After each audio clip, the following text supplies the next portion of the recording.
Parshas Miketz is always Shabbos Hanukkah, right? Every year, and it's just to show just a little bit of what Parshas Miketz has in common with Hanukkah, right? Further, the Medrash opens up on words Miketz at the end, at the edge of 2 years, the edge of 2 years.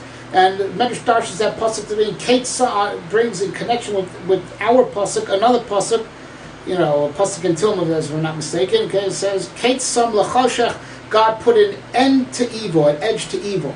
That Chazal Darshan in two ways. Number one, evil has its edge. So therefore, the time that Yosef could be in jail had an edge to it. God doesn't make infinite badness. God doesn't allow for infinite badness. So Yosef, the maximum he could be in jail was only for 2 years. That's Miketz Shasayim. The edge that there is to evil was only 2 years long. After 2 years, he just couldn't stay in prison anymore because God doesn't allow for evil out of bounds. The evil has its Ketz, has its boundary to it, right? So Ketz Sam Lachoshech, God put its edge to the evil, right? So that refers to how they just couldn't keep Yosef in jail for. It wasn't possible in physical reality to keep Yosef in jail for 2 years. Longer than 2 years, because that's the edge that God put to evil. That's the Meresh's first pshat. Second pshat is it's also talking about in general in the world that God put an edge on the cosmic evil for all time, that evil could exist only for 6,000 years. But by the end of the 6,000 years, right, Mashiach will have come before that, and then that'll be the end. And then by 6,000, right, God closes the world and reopens it as Olam Haba, where it's only good without evil whatsoever. So there's an edge to the darkness. There's an edge. That's Miketz, the edge. And after 2 years, Miketz Shasayim, they reached the edge of evil after 2 years. That's why Yosef couldn't be in jail anymore.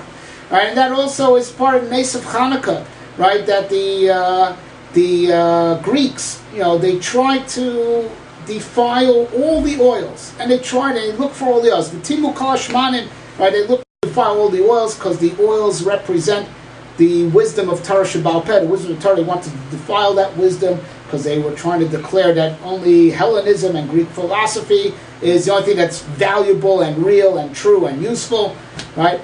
And they just couldn't reach that last jug of oil. There was a Ketz. As hard as they tried, they couldn't defile all the oil. There was that one last jug they just couldn't find and couldn't touch. Right? There's an edge to how far evil could spread, and that was definitely shown. It was demonstrated in the days of the Chashmonaim that even though they tried to defile all the oils, there was that jug of oil they just couldn't reach. They just couldn't find. There's an edge to the darkness, and certainly so that the pasuk says. We mentioned this in a few different forums that the four evil empires are alluded to in the four forms of deficiency that there are by the Christian world. Tov, Avo, Choshech, and Tehom, shapeless, formless, darkness, and depth. Darkness, Choshech refers to Yavan, right? Greece, because they made ours dark with the edicts that they made against our religion. And the pasuk Ketz Sam Lachoshech, there's an edge to the darkness. So the darkness, which is Greece, has its edge. That's what's represented. They tried, they just couldn't find that last jug of oil, and from that last jug of oil, everything regenerated. Okay?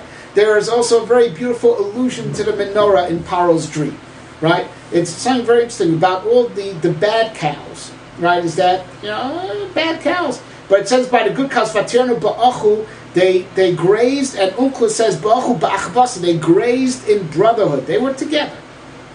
Where it is a little bit more clear is by the bad reeds of the bad stalks of wheat. It just says they just grew. There's dakim, but then it says, but by the good ones it says they were oiled bekana echad. The 7 good stalks came out of the same stem.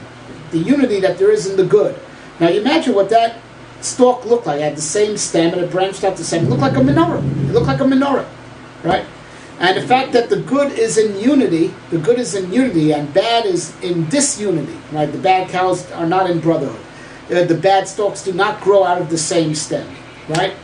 And the 7 that do grow out of the same stem, they look like a menorah. And the menorah also, we know, is a perfect unity made out of one solid piece of gold, miksha achas, that all good is in unity, right? Because all good comes from God who is one. That's why all good is in unity, because good comes from God.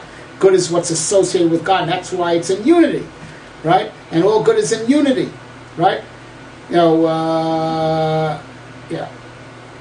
Right, but evil, regarding evil, it says in Mizmor Shir Yom Shabbos, this will have a message for Shabbos. We know that the Greeks were against Shabbos, right?